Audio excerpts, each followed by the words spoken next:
आजको 24 वर्ष हम ये षंडकुदर आम बस्ती बासिंदा दीर्घ 25 वर्ष आम जो पंचदोल मेलन आम जातिर परंपरा आम देव पूर्णिमा 5 दिन आम पंचदोल मेलन अनुष्ठित करूँ जब दूर दूरांत आम दादा भाई मैंने लौड़ी खेल प्रतियोगिता करती पाख आख गाँव तो दल विमान मैंने सब आसती 7-8 दल 10 दल आसती तो लौड़ी खेल बेला आसती से मैंने दीर्घ 24 वर्ष आम जातिर परंपरा जेहेतु आम षंडकुदर गोटे दूर दूरांत जो भाई मैंने आसी बसवास करूँ आम गोपाल भाई मैंने 100-150 परिवार ये अच्छु आम दीर्घ 24 वर्ष है ये पंचदोल मेलन आम जातिर परंपरा को आम पालन करमर गोपाल भाई मैंने जो 100-150 गोपाल भाई मैंने अच्छा आम षंडकुदर बस्ती जो सब भाई मैंने सब अच्छा पारिषद मैंने सब अच्छा सब अच्छा से आमको सहयोग करती एवं आम भाई मैंने सब किसी चांदा बादा देते समस्त षंडकुदर अंतवासी आमको सहयोग करती और प्रसाद सेवन भी 2000-3000 लोक आयोजन करा जाए।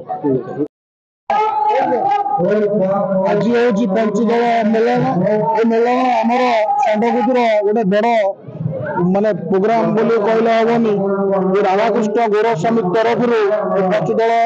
मेलन आयोजक से आयोजक होती राधाकृष्ण गौरव समिति यहीटा आम षंडकुदर गोटे गर्व जेहेतु आमर जो गोपाल भाई मैंने ये अच्छा 150 घर रू 200 घर पाखापाखि यहाँ गाँ मानक जमी आमर दोल पूर्णिमाटा हुए आम ये षंडकुदर दीर्घ 24 वर्ष हम यही पंचदोल मेलन करूँ कि जो गोड़ पंड लगी से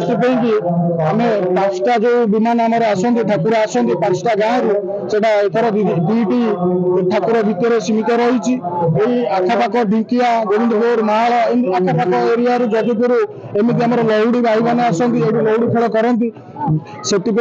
आम राधाकृष्ण गौरव समिति को अशेष अशेष धन्यवाद षंडकुदर अंतवासी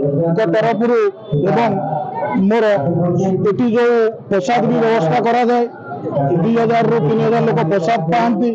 शांति श्रृंखला भल सुचारू रूप से दोल पूर्णिमाटा